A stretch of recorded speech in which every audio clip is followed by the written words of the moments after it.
Assalamualaikum warahmatullahi wabarakatuh. Saya Muhammad Sandi Harun. Mahasiswa Ilmu Komunikasi Kampus Muhammadiyah Yogyakarta, peserta didik mata kuliah Sosiologi Komunikasi 2023. Di sini saya akan menjelaskan sedikit dan sharing terkait masyarakat digital dan ruang publik. Baik, masyarakat digital di era modernisasi ini ya sekarang masyarakat itu lebih merujuk kepada digital. Yang intensif itu menggunakan teknologi digital seperti internet, media sosial, dan perangkat elektronik. Nah, dalam konteks ini nih, komunikasi, interaksi sosial, dan akses terhadap informasi telah mengalami transformasi yang signifikan banget gitu loh. Jadi, masyarakat digital cenderung terhubung secara online, berbagi informasi dengan cepat, dan terlibat dalam interaksi virtual. Fenomena ini membawa perubahan dalam pola komunikasi, identitas online, dan cara orang berpartisipasi dalam kehidupan sosial. Nah, aspek-aspek seperti privasi digital, keamanan informasi, dan dampak media sosial terhadap kesejahteraan mental juga menjadi perhatian dalam masyarakat digital. Nah, menurut pengalaman saya, dengan adanya digital ini, saya menurut saya mempermudah lah ya, dan mempermudah dan sangat sangat tidak bisa di apa namanya sangat tidak bisa dihindarkan juga terkait gesekan-gesekan itu. Nah, yang sehingga tuh memiliki dampak.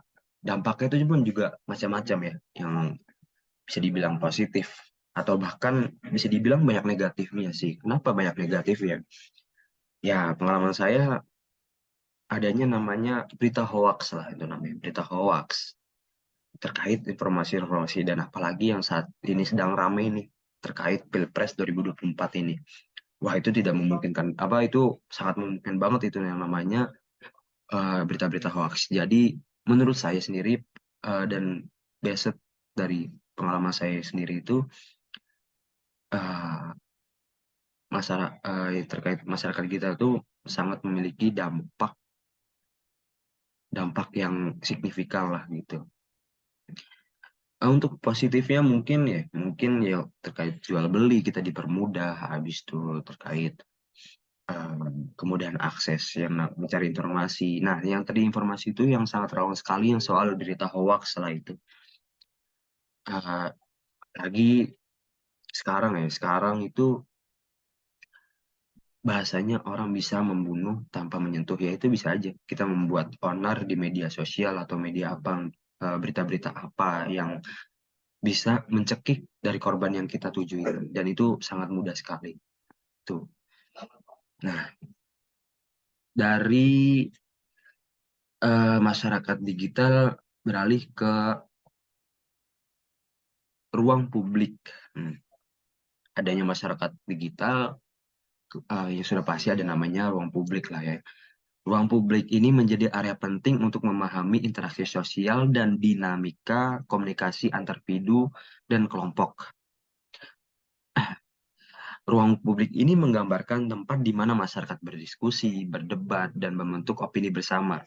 Nah, kalau dalam sosiologi komunikasi, penelitian dapat fokus pada bagaimana komunikasi di ruang publik mempengaruhi pemenuhan opini kolektif, konstruksi identitas sosial, dan dinamika kekuasaan dalam masyarakat. Misalnya, analisis terhadap percakapan di media sosial, pertemuan umum, atau bahkan di tempat-tempat umum dapat memberikan wawasan tentang bagaimana informasi dan gagasan disampaikan dan diterima di ruang publik. Nah,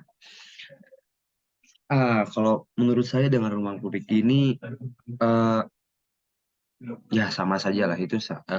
Menurut saya itu juga sama saja dengan adanya masyarakat digital. Masyarakat digital itu yang lebih besar jangkauannya, dan ruang publik itu yang lebih menyempit dan lebih menyudut terkait pembahasan opini-opini mereka tersebut.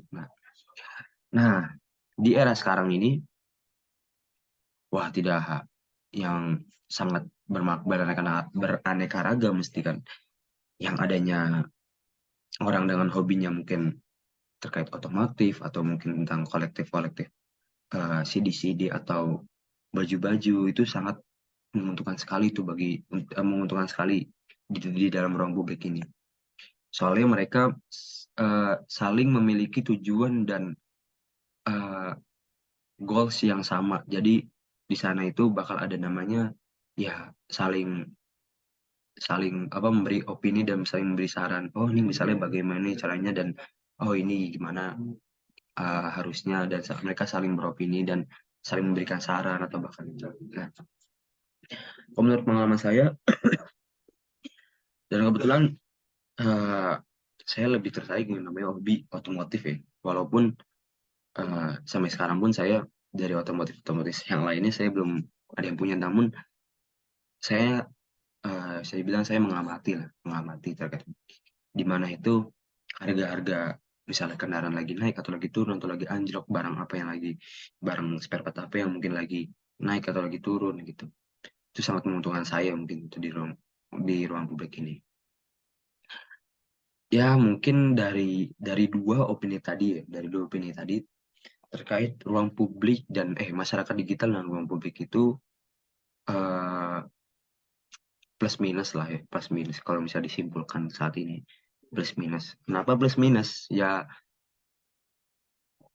itu segala yang berlebihan itu bahaya dan segala yang kekurangan itu juga lebih bahaya. Jadi bagaimana kita sekarang berdiri di atas jarum jarum pentul yang sangat bahaya itu. Jadi gimana caranya kita harus tegap dan sigap, habis itu bersifat netral. Dan yang kalau menurut dan saran saya juga terkait dua poin ini apa ya? Yang namanya digital itu mesti kita belum pasti tahu siapa dia atau siapa mereka gitu. Ya lebih baik jangan dibawa serius aja gitu. Soalnya ya itu bisa dibilang digital itu jahat dan digital itu sangat pesat lah di era sekarang ini. Jadi hmm, bagaimana caranya kita seimbang dalam dua dua dua apa namanya dua kategori yang baik buruk gitu. Ya baik baik juga nggak selamanya baik dan buruk juga nggak selamanya buruk gitu. Ya mungkin sekian dari saya, kurang lebih mohon maaf. Jika terdapat kesalahan itu maka dari saya sendiri, dan jika terdapat kebenaran itu pasti dari yang melapas. Kurang lebihnya mohon maaf. Assalamualaikum warahmatullahi wabarakatuh.